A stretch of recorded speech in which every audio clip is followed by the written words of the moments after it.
이후로는 다시 재판을 공개 재판으로 전환하고 재판 중계도 다시 진행하는 걸로 하겠습니다. 경위님 혹시 밖에 나가서 방청 대기하고 있는 분 있는지 한번 확인하고. 예.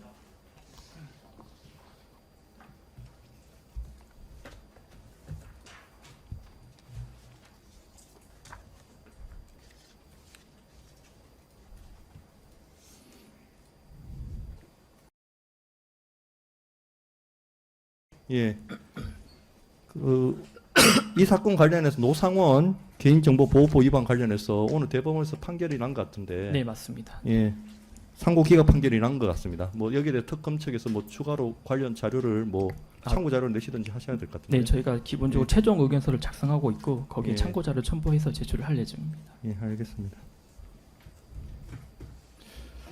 그럼 그 최종 의견서는 오늘 변론 종결 후에도 내시겠다는 취지신가요? 네, 변론 그럼 종결 거기에 후에 관한 지난 기회는 뭐 군사 기밀에 관한 의견을 제출해 달라는데 아직 제출 안 됐는데 거기에 포함되어 있는 겁니까? 네, 맞습니다. 이번 주 내에 제출을 할 예정입니다. 예, 알겠습니다. 그러면 양측 추가로 더 신청할 증거는 없으시죠? 네, 없습니다. 그럼 이제 재판을 마치겠습니다. 예, 특검 측에서 최종 의견 말씀하시기 바랍니다. 네, 구형하도록 하겠습니다. 네, 본격적인 의견 지술에 앞서 이 사건 범행과 관련하여 실체적 진실의 규명에 최선을 다하여 주신 재판부의 노고에 깊은 경의를 표합니다. 이 사건은 12.3 비상계엄 선포 후 중앙선관위를 점거하고 그 직원들을 영장 없이 체포하여 구금한 후 부정선거 의혹에 관한 위헌 위법한 수사를 진행하려는 준비 과정에서 일어난 범행입니다. 피고인은 헌법과 계엄법이 정한 계엄 선포에 실체적 요건이 충족되는지 여부와 무관하게 특정 시점에 비상계엄을 선포할 것을 계획하고 위헌 위법한 수사를 진행하기 위한 수사단을 구성할 목적으로 정보사령관 문상호 등을 통해 민간인 신분인 노상원에게 군사기밀인 정보사 소속 현역 군인들의 신상 정보를 누설하였습니다. 그와 같은 정보에 접근하는 것 자체가 민간인인 노상원에게 허용되지 않는 것은 너무나 자명합니다. 그 후 피고인은 노상원과 함께 계엄 선포 직후 운영할 합동수사본부 제2수사단을 구성하면서 노상원은 사실상 제2수사단장의 역할을 수행하기로 하였고 중앙선관위 소속 직원들에 대한 위헌 위법적인 체포와 신문을 준비하였으며 실제 12.3 비상계엄 직후 정보사 요원들을 중앙선관위 과천청사로 출동시켰고 정보사 요원들을 제2수사단의 수사 2, 3부로 편성하는 내용의 인사명령 초안이 작성되기까지 하였습니다.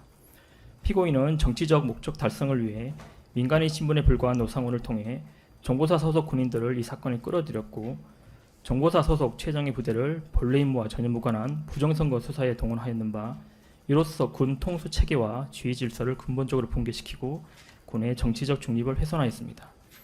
피고인은 12.3 비상계엄의 모의 단계에서부터 실행 단계까지 비상계엄을 수단으로 한 내란 범행을 기획하고 설계한 핵심 인물입니다. 그럼에도 불구하고 피고인은 그간의 수사 및 재판 과정에서 어떠한 범행에 대해서도 인정한 사실이 없습니다. 피고인은 실체적 진실을 감추면서 오히려 진실을 말하고 있는 후배 군인들의 진술이 허위라고 주장하고 있을 뿐입니다.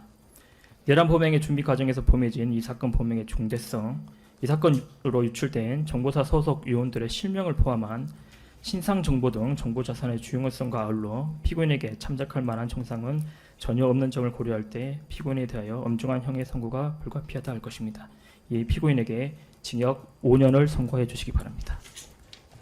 네, 변호인 최후 변론 하시죠. 재판장인 김지미 변호사입니다. 준비한 PPT 자료로 최후 변론 의견을 말씀을 드리고 오늘 제출한 변론 요지서 중에서 필요한 부분을 또 추출해 말씀을 드리겠습니다. 먼저 말씀드릴 것은 여기 뜨네네. 예. 그 변론 본격적인 변론을 말씀하기 전에 먼저 말씀드릴 것이 있습니다. 변호인 주장 요지를 담은 최후 변론 요지서 최종본은 오늘 제출하였습니다.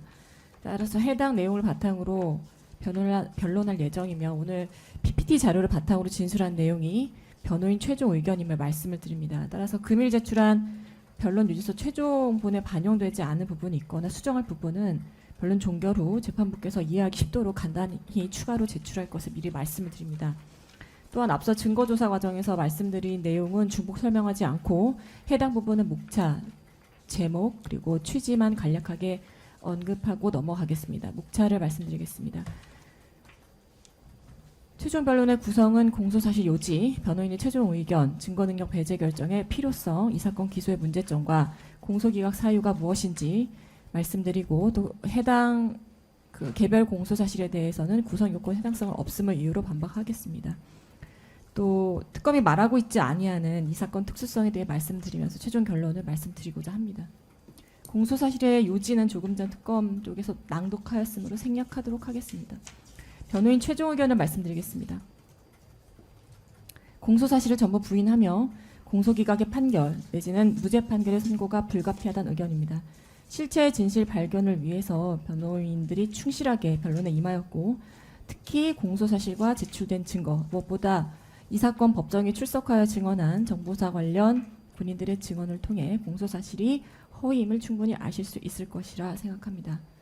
다음으로 증거능력 배제 결정의 필요성에 대해서 말씀을 드리겠습니다. 주로 언급할 대상은 디지털 증거, 이에 기초하여 생산된 2차 증거, 또 군사기밀보호법에서 정하는 조치를 취하지 않은 상태에서 임의로 제출받거나 영장 집행에 따라 조치한 군사기밀, 그리고 기사 등 제전문 증거를 위주로 말씀드리겠습니다. 오늘 그 기사 등 제전문 증거에 대해서는 대부분 철회를 하거나 기각이 되었기 때문에 해당 부분에 대해서만 말씀드리겠습니다.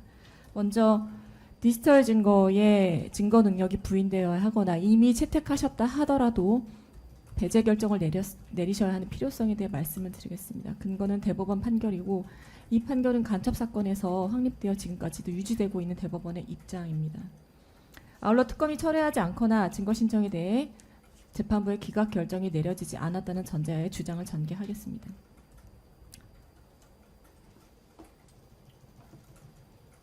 전자정보들 가운데 채택된 것들 일체가 판결에서 대법원 판례에서 요구하는 원본성과 무결성 입증이 되지 않은 것들입니다. 수사기관으로서는 디지털 증거관리 규칙에서 정하는 절차를 준수하지 않은 상태에서 일단 제출하고 증거 방법으로 신청한 다음 법원의 채택 여부를 기다리게 되는데 이 단계에서 재판부가 증거 규칙상 정하는 절차를 전혀 지키지 않은 증거, 예를 들어 원본성과 무결성을 입증하기 위해 필요한 서류 등이 전혀 첨부되어 있지 않은 증거 방법을 채택하실 경우 또 판단에 사용하실 경우 향후 모든 수사기관은 이와 같이 번거로운 전자정보 수집 절차를 준수하지 않을 것입니다. 따라서 전자정보의 경우 간첩 사건에서 마찬가지로 엄격하게 그 증거 능력을 따져보아야 하며 특히 이 사건 그 특검이 제출한 다량의 그 증거 방법에 포함되어 있는 녹취서와 같이 원본성과 무결성이 전혀 없는 1차 전자증거에 기초하여 생산된 2차 증거들 역시 위법 수집 증거의 과실에 해당하므로 그 증거 능력이 전부 배제되어야 하며 말씀을 드립니다. 구체적 사례에 대해서 말씀을 드리겠습니다. 순번 18번 김태환 카카오톡 대화 메시지 캡처의 경우 전자정보에 해당하지만 원본성과 무결성이 입증되지 않았습니다. 순번 20번 내지 22번 각 녹취서 역시 CD 그 자체가 제출된 바가 없고 CD 내 파일의 원본성과 무결성이 입증된 바 없습니다.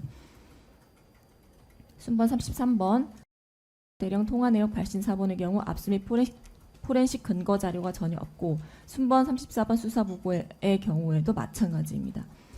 이 사건 특검이 제출하고 있는 그 전자정보의 경우에는 통화 녹음 파일, 그 통화 녹음 파일을 문서로 만든 녹취서 그리고 카카오톡 문자 메시지가 있는데 전부 다 같은 취지로 주장을 합니다.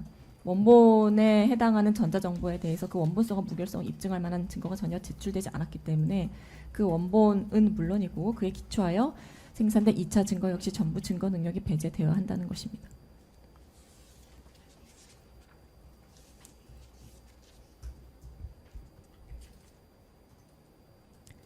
군사기밀의 경우 앞서 말씀드린 것처럼 군사기밀보호법과 그 시행령에서는 군사기밀을 반출하는 경우 일정한 요건을 갖추고 조치를 취할 것을 요구하고 있으나 순번 42-5 정보사령관 출장 일정, 순번 66번 장교 약식 자료표 등 군사기밀에 해당하는 것들이 군사기밀보호법에서 정하는 절차를 전혀 준수하지 않고 조치를 전혀 취하지 않은 상태에서 이루어졌습니다.